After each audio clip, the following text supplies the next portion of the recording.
नमस्कार तेबे परीक्षा को आओ मात्र 30 दिन बाकी आओ एमिति समय रे हार्टबीट टिके बढ़िबा किंबा टिके टेंशन हबा एकदम स्वाभाविक कथा किंतु गोटे कथा मने रखंतु एही शेष 30 दिन ही प्रकृत रे गेम चेंजर एटा केवल परिश्रम करिवार समय नुहे बरं गोटे स्मार्ट आउ सठिक प्लानिंग सहित काम करिवार समय तेबे चलंतु बिल्कुल समय नष्ट न करी सीधा से ही विनिंग गेम प्लान भीतर को जीवा आउ देखिबा केमिति ही 30 दिन को आमे निज सपक्षरे आनी परिबा।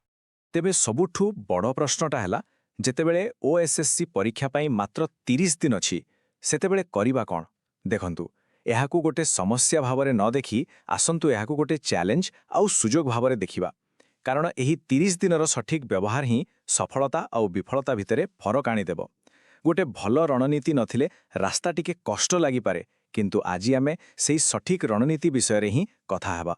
कौनसी भी खेल जितिबा आगुरु तार नियम जानिबाटा बहुत जरूरी आउ ए परीक्षा हेउछि समय सहित गोटे दौड़ एठी देखंतु 100टा प्रश्न पाई मात्र 90 मिनिट समय माने गोटे प्रश्न पाई मिनिट रु भी कम समय पाखापाखि 54 सेकेंड आउ सेथिरे साधारण ज्ञान गणित रीजनिंग ओडिया कंप्यूटर सबु अछि तेणु एकथा पूरा स्पष्ट जे केवल ज्ञान थिले चलिबनी बरं सेही ज्ञान को केते जल्दी आउ केते ठीक भावरे आपण प्रयोग करूचंती सेईटा ही प्रकृत चैलेंज। एही परीक्षा रे सफल हेबार फॉर्मूला बहुत सीधा सड़क स्पीड आउ एक्यूरेसी ए दुईटार मिश्रण ही सिलेक्शन आनी देबो तेनु आमर पूरा 30 दिनर प्लानिंग एही दुईटा जिंस को किमती बढ़ेबा ता ऊपर ही फोकस करिवो। चलंतु आम प्लान रो प्रथम पर्यायर आरंभ करिवा। प्रथम 7 दिनर लक्ष्य होछि एकदम मजबूत फाउंडेशन तैयारी करिवा। एहार माने एया नुहे जे आपण प्रथमरु सबु पुणी पढ़िबे सेथिपाई तो समय नाही एहार माने होछि स्मार्ट रिविजन करिवा सही इंपोर्टेंट टॉपिक गुडी को पुणी थरे देखिबा जोटु बेसी प्रश्न आसे आउ जेउठी भूल हबार चांस बेसी। तेबे प्रथम सप्ताह पाई एइटा हेउछि आपणको टार्गेट लिस्ट एमिति टॉपिक को बछा जाइछि जहा अन्य टॉपिक पाई बेस तैयारी करे जेमिति कि गणित रे जदि शतकड़ा आउ लाभक्षति कॉन्सेप्ट क्लियर तेबे सुधकसा भली चैप्टर बहुत सहज लागिबो।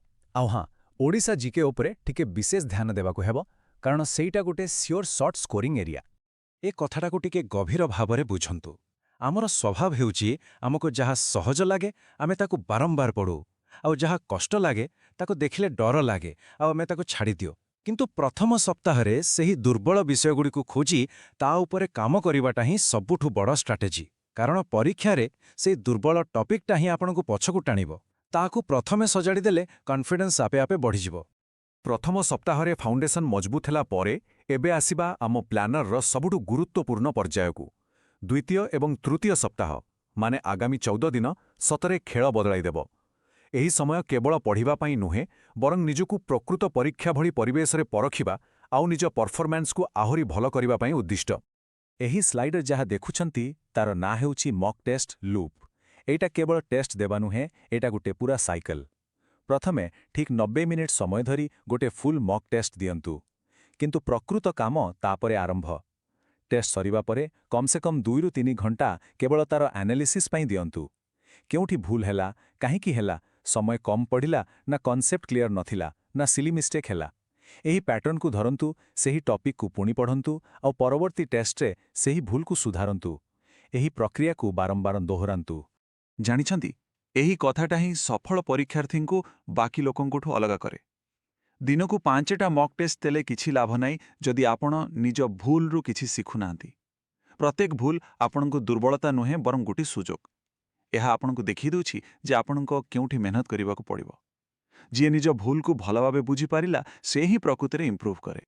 एही 2 सप्ताह रे फोकस रहिबाटा बहुत इंपोर्टेंट एही स्लाइड पूरा स्पष्ट भाबेरे कहूची जे कौन करिबा दरकार आउ कौन बिल्कुल नुहे मने रखंतु एही समय रे कौनसी नुआ बही धरंतु नाही एहा केवल कन्फ्यूजन बढ़ेबो बरं मॉक टेस्ट मिलिथिबा निजरा दुर्बल जागा उपरे काम करंतु केवल थियोरी न पढ़ी निज हाथ तियारी नोट्स आउ फॉर्मूला गुडी को बारंबार रिवाइज करंतु। आउ एबे आमे पहुंची गले आम प्लान रो शेष पर्याय रे अर्थात शेष सप्ताह एही समयटा नुआ किछि सिखिबा पाई नुए एहा हेउछि निजर शक्ति को एकाठी करिवार समय एपर्यंत जहा भी पढ़िछंती ताकू मजबूत करिवार समय आउ सबुठु गुरुत्वपूर्ण मानसिक भावे शांत रहिवार समय। शेष 7 दिन पाई एइटा हेउछि आपणकर रिविजन चेकलिस्ट कोनोसी मोटा बही किंबा लंबा चैप्टर आउ खोलंतु नहीं କେବଳ ନିଜ ହାତ ତିଆରି ସର୍ଟ ନୋଟ୍ସ, ଇମ୍ପୋର୍ଟାଣ୍ଟ ଫର୍ମୁଲା, ମୁଖ୍ୟ ଓଡ଼ିଶା ଜିକେ ଫ୍ୟାକ୍ଟସ୍ ଆଉ ଗତ କିଛି ମାସର କରେଣ୍ଟ ଆଫେୟାର୍ସର ହେଡଲାଇନ୍ସ ଉପରେ ଖାଲି ନଜର ପକାନ୍ତୁ। ଏଇଟା ଆପଣଙ୍କ ମୁଣ୍ଡକୁ ଆକ୍ଟିଭ୍ ରଖିବ ଆଉ କନଫିଡେନ୍ସ ବି ବଢ଼େଇବ। ଏହି କଥାଟାକୁ ଅନେକ ଲୋକ ଗୁରୁତ୍ୱ ଦିଅନ୍ତି ନାହିଁ, କିନ୍ତୁ ଏଇଟା ସବୁଠୁ ଜରୁରୀ। ଶେଷ ସପ୍ତାହରେ ରାତି ଅନିଦ୍ରା ହୋଇ ପଢ଼ିଲେ ଲାଭ କମ୍ ଆଉ କ୍ଷତି ବେଶୀ। ପରୀକ୍ଷା ଦିନ ବେଷ୍ଟ ପରଫର୍ମ କରିବା ପାଇଁ ମୁଣ୍ଡକୁ ପୁରା ରେଷ୍ଟ ଦରକାର। ତେଣୁ ପ୍ରତିଦିନ 7ରୁ 8 ଘଣ୍ଟା ଭଲ ନିଦ ନିହାତି ଜରୁରୀ, କାରଣ ଗୋଟେ କ୍ଲାନ୍ତ ମସ୍ତିଷ୍କ ସହଜ ପ୍ରଶ୍ନର ବି ଭୁଲ ଉତ୍ତର ଦେଇପାରେ। ଆମେ ଆମ ଆଲୋଚନାର ଶେଷ ଭାଗରେ ପହଞ୍ଚିଗଲେ। ଏଠାରେ ଆମେ ସେହି 3ଟି ମୁଖ୍ୟ ଭୁଲ ବିଷୟରେ କଥା ହେବା ଯାହାକୁ ଶେଷ 30 ଦିନରେ ଆଦୌ କରିବା କଥା ନୁହେଁ, କାରଣ ଏହି ଭୁଲଗୁଡ଼ିକ ହିଁ ଭଲ ପ୍ରସ୍ତୁତି ଥାଇ ବି ଆମକୁ ପଛକୁ ଟାଣିନିଏ।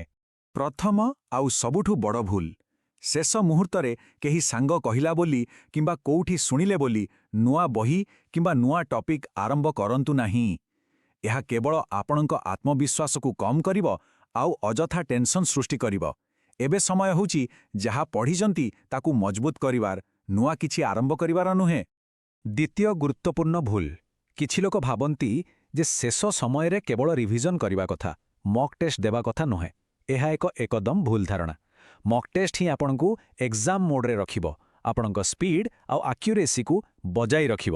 ଆଉ ହଁ, ଟେଷ୍ଟ ଦେବା ପରେ ତାର ଆନାଲିସିସ୍କୁ କୌଣସି ପରିସ୍ଥିତିରେ ବି ଛାଡ଼ନ୍ତୁ ନାହିଁ। ଆଉ ଶେଷ ମୁଖ୍ୟ ଭୁଲଟି ହେଉଛି ଟାଇମ୍ ମ୍ୟାନେଜମେଣ୍ଟ। ଆମେ ଆରମ୍ଭରୁ ଯେଉଁ ଫର୍ମୁଲା କଥା କହୁଥିଲେ ତାକୁ ମନେ ପକାନ୍ତୁ, ସ୍ପିଡ୍ ପ୍ଲସ୍ ଆକ୍ୟୁରେସି। ଜାଣିଛନ୍ତି, ଠିକ୍ ଟାଇମ୍ ମ୍ୟାନେଜମେଣ୍ଟ ବିନା ଏହି ଫର୍ମୁଲାଟା ଅଧୁରା। ମକ୍ ଟେଷ୍ଟ ଦେବାବେଳେ ଘଣ୍ଟା ଦେଖି ପ୍ରତି ସେକ୍ସନ ପାଇଁ ଟାଇମ୍ ଫିକ୍ସ କରିବା ଅଭ୍ୟାସ କରନ୍ତୁ। ଏଇଟା ହିଁ ପରୀକ୍ଷା ଦିନ ଆପଣଙ୍କୁ ଅଯଥା ଚାପରୁ ବଞ୍ଚାଇବ। ଏହି କଥାଟିକୁ ମନରେ ରଖି ଆଗାମୀ 30 ଦିନର ଯାତ୍ରା ଆରମ୍ଭ କରନ୍ତୁ। ସଫଳତା କୌଣସି ଲଟେରୀ ନୁହେଁ, ଏହା ଆପଣଙ୍କ ଆଗାମୀ 30 ଦିନର ସ୍ମାର୍ଟ ୱାର୍କ, ନିରନ୍ତର ଚେଷ୍ଟା ଆଉ ନିଜ ଉପରେ ଥିବା ବିଶ୍ୱାସର ଫଳ। ନିଜ କାମ ଉପରେ ବିଶ୍ୱାସ ରଖନ୍ତୁ ସବୁବେଳେ ଆଉ ପ୍ଲାନ୍ ସବୁବେଳେ ଅନୁସାରେ ଏହି କଥାଟିକୁ ଆଗକୁ ମନେ ବଢ଼ନ୍ତୁ। ରଖିବେ। ତେବେ କଠିନ ଶେଷରେ ପରିଶ୍ରମରେ ପ୍ରଶ୍ନଟି ନିରନ୍ତରତା ହେଉଛି, ହିଁ ଏହି ସଫଳତା ରଣନୀତିକୁ ଆଣିଦିଏ। କେବଳ ଶୁଣିବା ପାଇଁ ନୁହେଁ, ଗୋଟିଏ ଦିନର ବରଂ ବଡ଼ ଏହାକୁ ପ୍ରୟାସ ନୁହେଁ, ଆଜିଠାରୁ ବରଂ ଏହି ମୁହୂର୍ତ୍ତରୁ ପ୍ରତିଦିନର କାମରେ ଛୋଟ ଲଗାଇବା ଛୋଟ ପାଇଁ କିନ୍ତୁ ପ୍ରସ୍ତୁତି ନିରନ୍ତର ସରିଛି ତ? ପ୍ରୟାସ ଏହି ଶେଷରେ ଯୋଜନା ବଡ଼ କେବଳ ଫଳ ଗୋଟିଏ ଦେଇଥାଏ। ରାସ୍ତା ଦେଖାଉଛି। ତେବେ ଏହି ସବୁ ପ୍ରକୃତ ତଥ୍ୟ କାମ ଜାଣିବା ଏବେ ପରେ ଆପଣଙ୍କ ହିଁ ଶେଷରେ କରିବାକୁ ଗୁଡ଼ିଏ ପ୍ରଶ୍ନ ପଡ଼ିବ। ରହିଲା। ସମସ୍ତଙ୍କୁ ଏହି ଲମ୍ବା ଆଗାମୀ ପ୍ରସ୍ତୁତି ପରୀକ୍ଷା ପାଇଁ ଯାତ୍ରାରେ ଅନେକ ଆପଣଙ୍କ ଶୁଭକାମନା। ପାଇଁ ସେହି ପ୍ରଥମ ଏବଂ ସବୁଠାରୁ ଗୁରୁତ୍ୱପୂର୍ଣ୍ଣ ପଦକ୍ଷେପ କ'ଣ ହେବା ଉଚିତ? ଏହାର ଉତ୍ତର ନିଜ ଭିତରେ ଖୋଜିବାକୁ ଚେଷ୍ଟା କରନ୍ତୁ।